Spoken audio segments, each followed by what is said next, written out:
राज्य सरकारने राज्यातील स्थानिक स्वराज्य संस्थांच्या निवडणुकीची तयारी सुरू केलेली आहे। सरकारने मुंबईसह राज्यातील सर्व महानगरपालिका आणि नगरपरिषद नगरपंचायतीच्या प्रभाग रचना करण्याचे आदेश जारी केलेत।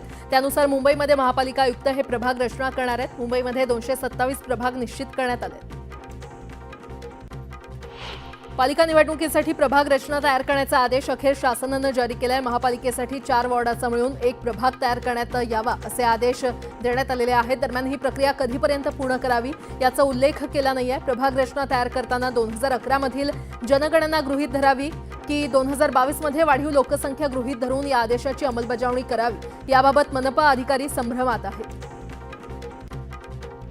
नागपूर महानगरपालिका निवडणुकीमध्ये 4 सदस्यीय प्रभाग रचनेनुसार होणार आहे। 4च्या प्रभाग रचनेमुळे नागपूर मनपात 151 सदस्य संख्या कायम राहणार आहे।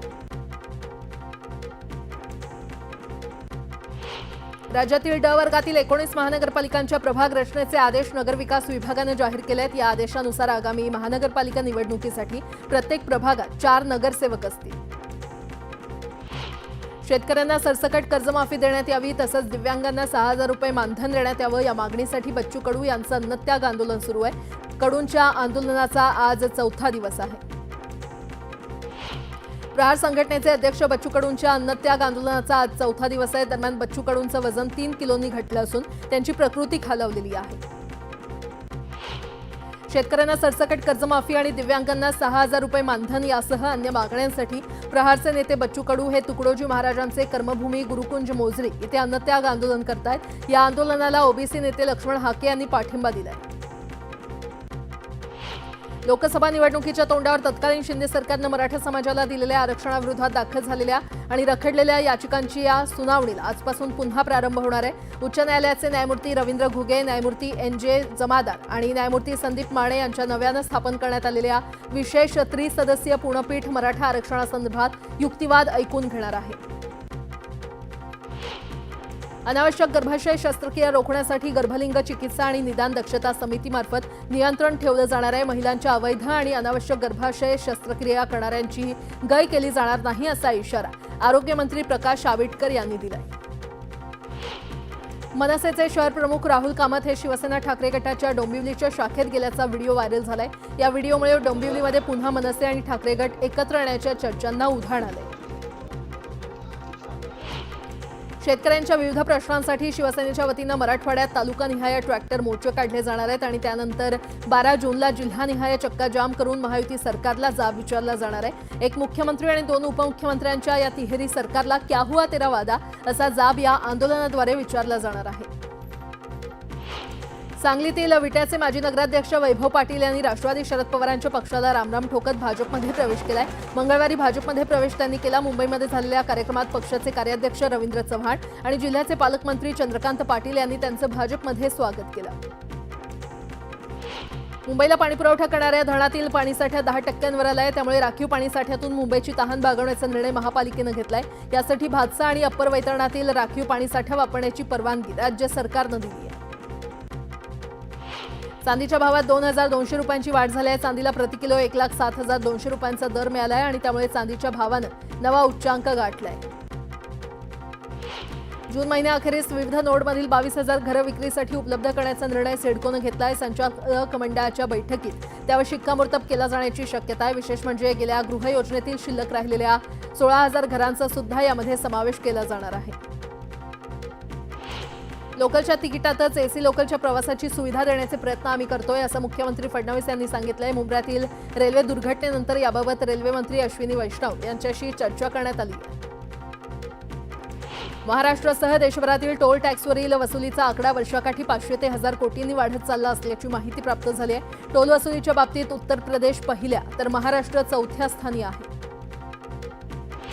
आषाढी वारीमध्ये यंदा AI तंत्रज्ञानाचा वापर करण्यात येणार आहे। या माध्यमातून लोकसंख्या मोजण्यासह गुन्हेगारांवर लक्ष ठेवण्यास मदत होणार आहे। पंतप्रधान नरेंद्र मोदी यांच्या विशेष योगदानातून महाराष्ट्राला मिळालेली युद्धनौका आता पाणबुडी म्युझियम सेंटर म्हणून सिंधुदुर्ग जिल्ह्यातील निवती बेटावर साकारण्यात येणार आहे। या महत्त्वाकांक्षी पर्यटन प्रकल्पाचं उद्घाटन करण्यात आलं आहे। देशात कोरोनाची रुग्णसंख्या दिवसेंदिवस वाढताना दिसते। सध्या देशात सक्रिय रुग्णांची संख्या 6,815 वर पोहोचली असून गेल्या 24 तासात 4 जणांचा मृत्यू झाला। मुंबईसह राज्यात कोविडनं पुन्हा डोकं वर काढल्यानं दररोज कोविड बाधित रुग्णांमध्ये वाढ होते आहे। काल मुंबई शहरातून 32 तर राज्यभरातून 615 सक्रिय रुग्णांची नोंद झालेली आहे, तर यामध्ये एका रुग्णाचा मृत्यू झाल्याचं समोर आलंय। गेल्या 10 दिवसात नागपुरात कोरोनाचे 15 नवे रुग्ण आढळले आहेत, त्यामुळे पालिकेच्या आरोग्य विभागाकडून चिंता व्यक्त करण्यात येते। यातील 13 रुग्ण सक्रिय असल्याची माहिती असून त्यांच्या रुग्णालयामध्ये उपचार सुरू आहेत। रायगडमधील श्रीवर्धन वसाळा तालुक्यात मोठ्या प्रमाणात नेहमीच बॉक्साईट खाणीतून उत्खनन केलं जातं आणि त्याचीच ओव्हरलोड वाहतूक करण्यात येते। यामुळे या मार्गावर नेहमीच छोटे मोठे अपघात होत आहेत। मुंबई आणि उपनगरात मेट्रो रेल्वेचं जाळं पसरलंय, त्याचा वापर आणि फायदा रहिवाशांबरोबर शालेय तसंच महाविद्यालयीन विद्यार्थ्यांना व्हावा, यासाठी मेट्रो प्रवासात शालेय महाविद्यालयीन विद्यार्थ्यांना सवलत देण्यात यावी अशी मागणी युवासेना सिनेट सदस्यांनी MMRDA कडे केलेली आहे। बदलत्या तंत्रज्ञानामुळे मनोरंजनाची अनेक नवनवीन माध्यमं आल्यानं केबल व्यवसाय आता आर्थिक संकटात सापडलाय। गेल्या 7 वर्षात 4 कोटी केबल कनेक्शन कमी झाले असून याचा फटका या क्षेत्रात काम करणाऱ्यांना बसलाय। संयुक्त राष्ट्रांच्या एका नवीन लोकसंख्या अहवालानुसार भारताची लोकसंख्या 2025 मध्ये 1.46 अब्ज होण्याचा अंदाज व्यक्त करण्यात आलाय। ही लोकसंख्या जगात सर्वाधिक आहे। देशाचा एकूण प्रजनन दर लोकसंख्या स्थिरतेसाठी आवश्यक दरापेक्षा देखील कमी झालाय। मुंबई शहरानं देशातील सर्वात महागडं शहर अशी ओळख अधोरेखित केलेली आहे। बांधकाम उद्योगाचा अभ्यास करणाऱ्या एका संस्थेनं केलेल्या सर्वेक्षणाद्वारे ही माहिती पुढे आली आहे। मुंबईमध्ये सध्या घरांच्या विक्रीचा प्रति चौरस फूट सरासरी दर हा 26,995 रुपये असा उच्चांकी आहे। वसई विरार पालिकेच्या सफाई कंत्राटाच्या निविदेचं भवितव्य उच्च न्यायालयाच्या निर्णयावर अवलंबून असणार आहे, तसं स्पष्ट करत न्यायालयानं या पालिकेला नोटीस जारी करून सफाई कंत्राटाबाबत खुलासा करण्यास सांगितलेला आहे।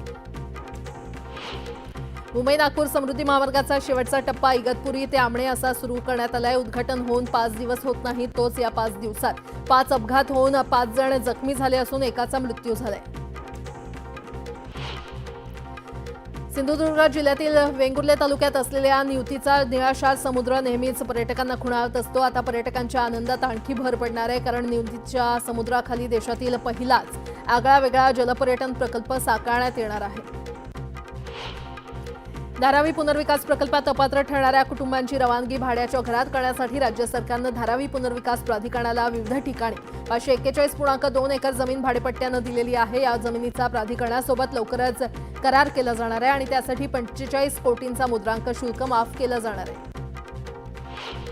पुण्यामध्ये एसटी राज्यभरातील 196 स्थानकांवर इलेक्ट्रिक चार्जिंग सुविधा केली जाणार आहे। परिवहन खात्यानं एसटी महामंडळाच्या 78 बस स्थानकांवर चार्जिंग सुविधा निर्माण केली असून उर्वरित 118 बस स्थानकांवरील चार्जिंग सुविधा सुरू करण्याचं काम प्रगतीपथावर आहे।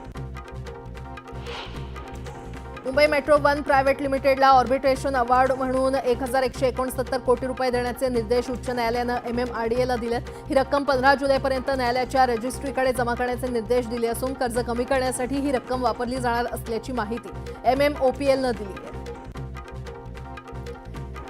इक्विटी म्युच्युअल फंडामध्ये मे महिन्यातील गुंतवणूक तब्बल 22% घसरून 13 महिन्यांच्या निच्चांकी पातळीवर आलेली आहे। मे महिन्यामध्ये ही गुंतवणूक 19,013 कोटी रुपयांवर आली।